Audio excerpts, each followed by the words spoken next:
작년에 저에게 이런 일이 있었습니다. 수학 시간이었는데요. 선생님, 문제 풀 때요, 답만 쓰면 안 돼요? 꼭 풀이 과정 써야 되나요?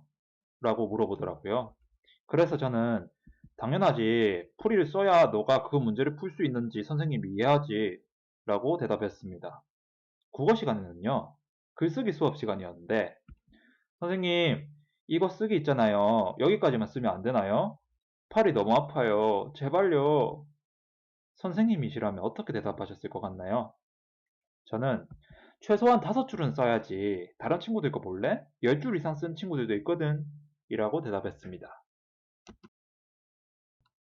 미술 시간에는요, 분명 2시간짜리 과제인데 학생이 10분 만에 완성해 와서는 선생님, 저 다 했어요. 어디다가 제출해요? 라고 질문하더라고요. 저는 뭐라고 대답했을까요? 아, 그래? 교탁 앞에 종이가 있으니까 하나 더 만들어 볼래? 그때 학생의 반응은 안 돼요 였습니다. 여러분, 지금까지 제가 저지른 실수는 무엇이었을까요? 자, 오늘 영상을 통해서 여러분은 교사를 당황하게 하는 몇 가지 유형의 학생들에게 어떻게 대처하면 좋을지 구체적으로 알게 될 겁니다. 제가 저질렀던 실수는요, 매번 일회적인 해법만 말해줬다는 겁니다. 당연히 뿌리도 써야지. 5줄 이상 써라. 교탁 앞에 있는 종이 들고 갈래? 교사는 이 말들을 학생들마다, 상황마다 매번 반복해야 되고요. 그러다 보니 교사도 화가 나고 학생들도 억지로 과제를 하게 되더라고요. 그래서 조금은 다르게 접근해 보았습니다. 학생에게 동기부여를 해보기로 했는데요. 첫 번째 방법은 평가지나 활동지를 나눠줄 때 학생들이 작성하는 내용들이 수행평가에 반영된다고 꼭 이야기를 하는 것입니다. 자, 여러분. 선생님이 나눠주는 모든 활동지는 수행평가에 반영되는 것이니 진지하게 작성하도록 하세요. 라고 학기 초에 공지합니다. 이 한마디가 한 줄 쓸 거 2줄 쓰게 만들고 10분 그릴 거 30분 그리게 만들더라고요. 우리가 시험을 칠 때 처음 풀고 나서 실수한 부분이 없는지 다시 한번 처음으로 돌아와서 체크하잖아요. 왜 체크하나요? 성적이라는 것이 내 삶에 영향을 끼칠 중요한 것이라고 여겨지기 때문입니다. 마찬가지로 학생들도 자신이 이룬 결과로부터 무언가 좋은 성적을 받고 싶어 합니다. 내가 열심히 한 과제물이 성적과 같은 보상으로 이어진다면 조금 더 열심히 하려는 동기가 부여되지 않을까요? 둘째입니다. 제가 자리에서 일어나서요. 체크리스트처럼 보이는 파일 하나를 들고요. 교실을 한 바퀴 돕니다. 근데 도중에 학생이 교사를 바라봅니다. 그러면 체크리스트를 조금 더 열심히 작성하는 척을 합니다. 만약에 선생님들께서 학생이라면 어떤 느낌일 것 같습니까? 우리 반 선생님이 내 옆에서 나의 활동을 보며 체크를 하고 있다면 어떤 느낌일 것 같습니까? 조금 긴장이 되지 않으시나요? 학생은 이전보다 조금 더 긴장하고 조금 더 진지하게 활동에 참여하는 것 같더라고요. 거기에 덧붙여서 과정에 대한 칭찬까지 곁들이면 더 좋겠죠? 자, 지금까지 활동을 하기는 하는데 적당히 대충 하는 학생들에 대한 대처법을 알아봤고요. 두 번째 케이스입니다. 선생님, 이거 생일편지 꼭 써야 되는 거예요? 그냥 안 쓰고 안 받으면 안 되나요? 선생님이시라면 어떻게 대답하시겠습니까? 선생님, 이거 학습지 작성하는 거 굳이 해야 되나요? 안 하면 안 돼요?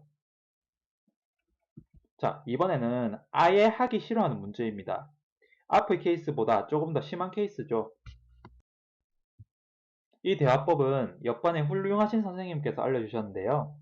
그래, 민서봐. 너가 말한 대로 이거 꼭 안 해도 돼. 그런데 한 가지만 너에게 꼭 하고 싶은 말이 있다. 사실 선생님도 교사가 되기 위한 임용시험에 합격하기 위해서 귀찮고 하기 싫은 시험 공부를 했단다. 이 공부는 결코 선생님이 좋아하는 게 아니었어. 하지만 선생님이 그 일을 해냈다는 것은 선생님에게 주어진 과업에 있어서 선생님이 최선을 다했다는 표시가 되지.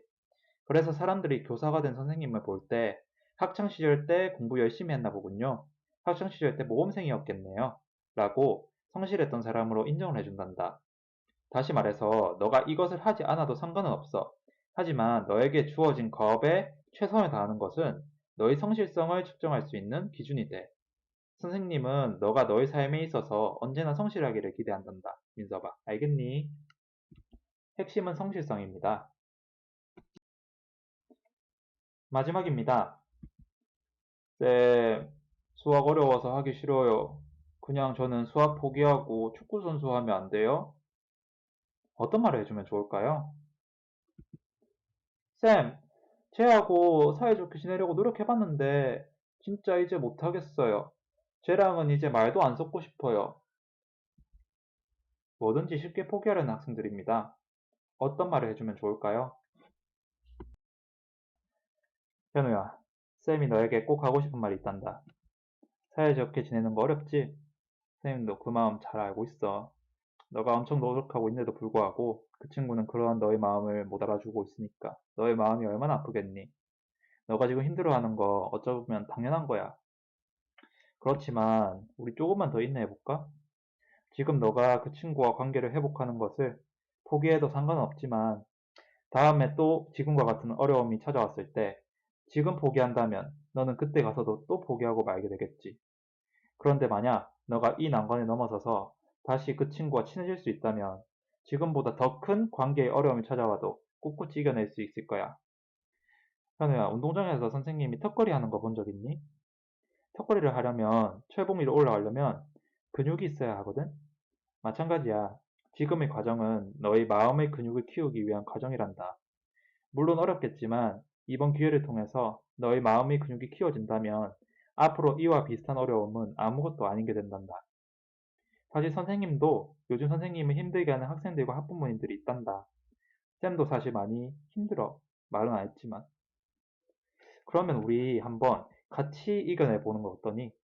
한번 우리 각자의 방식으로 사이좋게 지내려고 노력해보고 같이 실행했던 경험 한번 나눠볼까?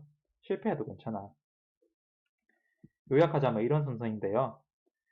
학생과 개인 상담을 할 때 무엇이든 쉽게 포기하려고 하는 아이가 있을 때 이런 식으로 말을 해준다면 학생의 마인드에 도움이 되지 않을까 생각합니다.